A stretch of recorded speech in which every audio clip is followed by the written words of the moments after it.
What is up, guys? It's your boy No Risk, No Premium, back with another episode of the Market Overview, guys. Today, today we had a very nice flag out, and then a very much of a range, absolutely a range. But you can see we finally made a little bit of a breakout there towards the end of the day.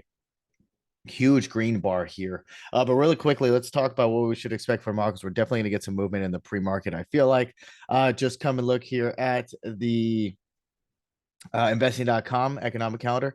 Jobless claims coming out 8:30 a.m. Eastern Standard Time.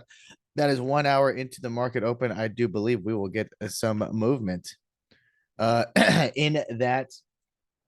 Excuse me, off of that data print, and then we do have some pending home sales coming out at 10 a.m. Eastern Standard Time, but oil data coming out at 10:30. So lots of movement expected tomorrow. So if there's going to be anything from some data that you should expect, it should definitely come tomorrow.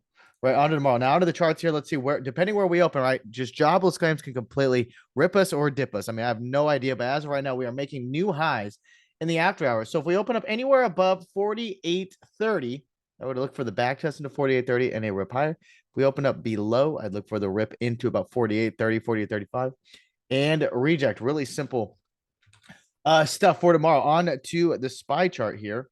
Onto the SPY chart here.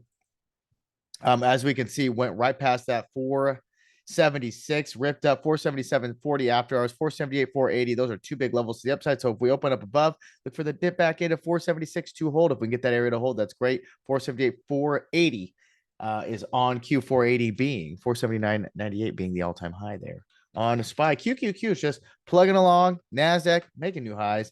Nothing to see here. We knew we wanted that flag out above, right? That 410 today, 410.50. If you watched yesterday, then you knew 410.50 was going to be that area. We held into that level very nicely and went up and went higher. Now we're going to want to watch for the back test into 411.75.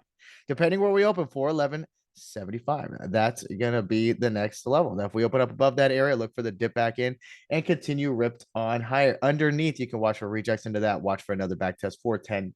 408, 406 the levels underneath there. And then last but not least, on to IWM. You can see here, we're getting Rippy Magooey. How are you? We had a couple body closed under that 405, but now we're getting up there in the after hours, 405.50. That's going to be that level to watch. Looking if we get a gap up above on the data, back test into 405. You're going to want to watch see that hold. If we do 409, it's going to be on tap from there, guys. That is all I got for you today. Just know we got lots of economic data tomorrow, pre-market and aftermarket open. So you want to pay attention there. And as usual, guys, you got to wake up early, get your levels right, and of course, not do anything fucking stupid. We'll see you bright and early. Peace.